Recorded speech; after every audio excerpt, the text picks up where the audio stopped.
আর ওকে ধরো।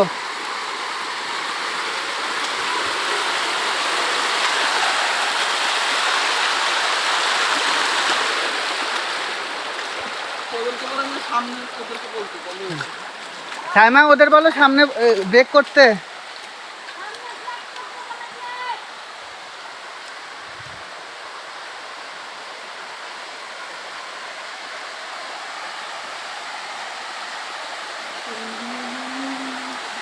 না কেয়ারফুল, আছাড় খায়া পড়লে কিন্তু একদম